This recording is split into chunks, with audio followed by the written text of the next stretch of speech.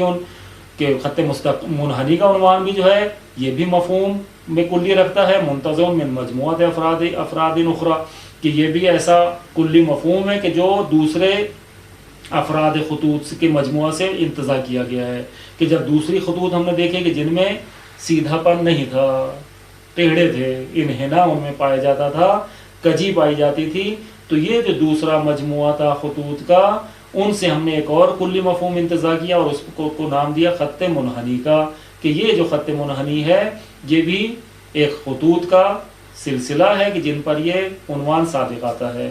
فَإِذَا زَمَمْنَا إِحْدَى الْمَجْمُوعَتَيْنِ إِلَى الْأُخْرَى، پھر ہم نے جب ان دو مجموعے ہمارے پاس ہوگا، ایک خط مستقیم کا مجموعہ کہ جن سے ایک عنوان خط مستقیم ہم نے اخذ کیا اور انتزاع کیا، اور ایک خط منحنی کا مجموعہ کہ جس کے بھی بہت سے افراد ہیں، اس سے بھی ایک مفہوم کلی کو انتزاع کیا اور وہ مفہوم خط منحنی ہے۔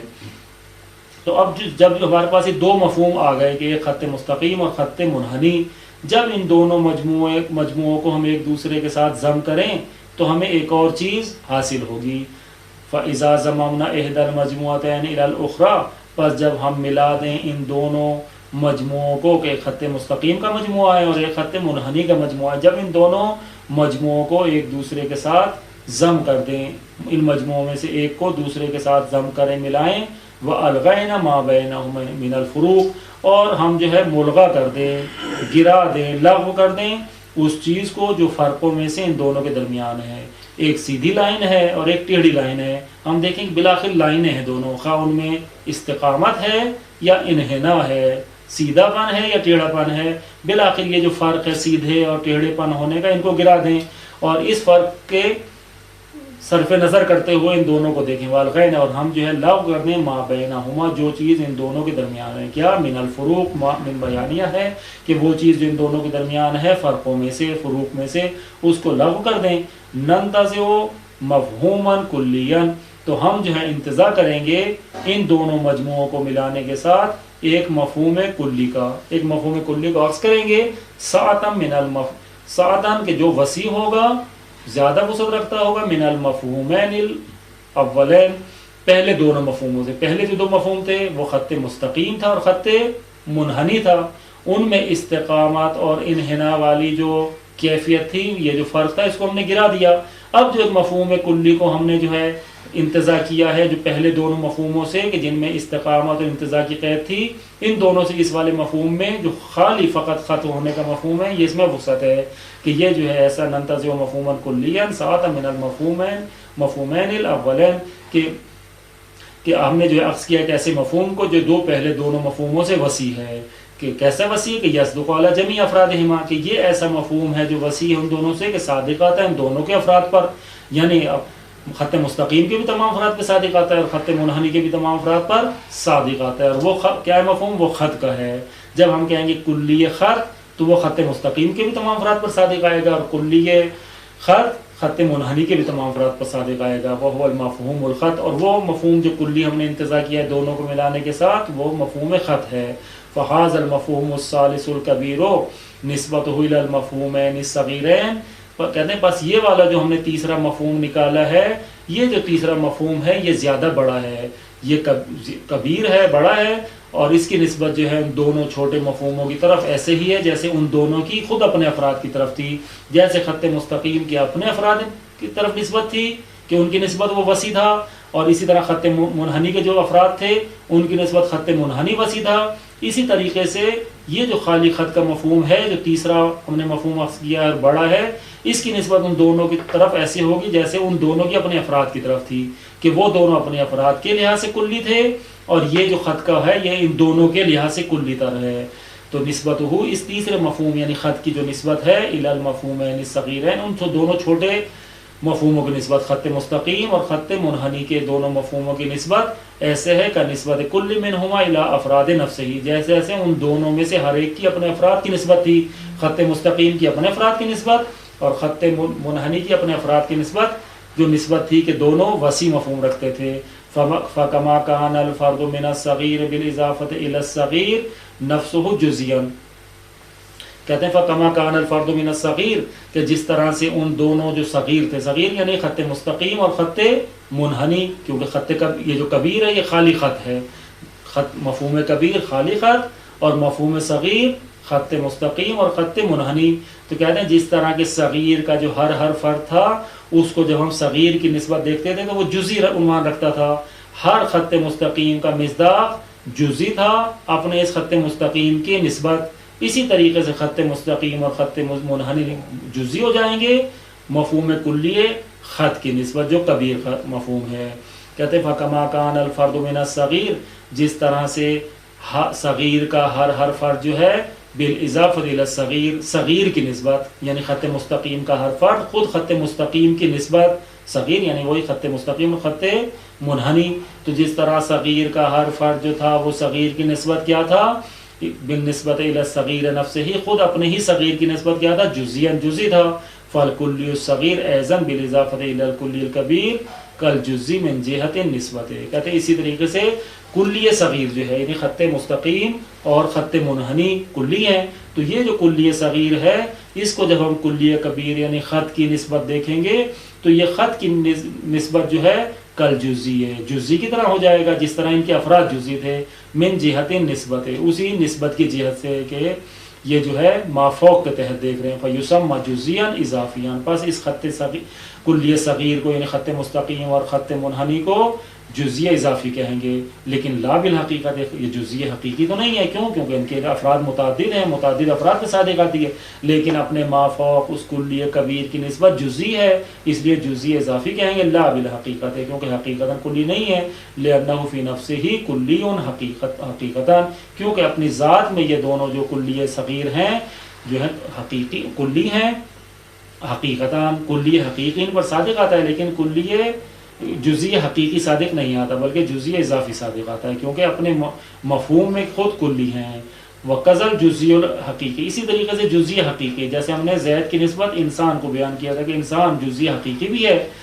زید جزئی حقیقی بھی ہے اور جزئی اضافی بھی ہے. جزئی حقیقی اس لیے کیونکہ ایک سے زیادہ پر صادق نہیں آتا، اور اسی طریقے سے جزئی اضافی ہے کہ انسان کے ماتحت ہے. وقزل جزئی الحقیقی کہتے ہیں اسی طریقے سے جزئی حقیقی ہے من جہت اضافتہ الی الکلی، اپنے مافوق کلی کی طرف اس کی جب اضافت دیں تو اس کلی کی طرف اضافت کی جہت سے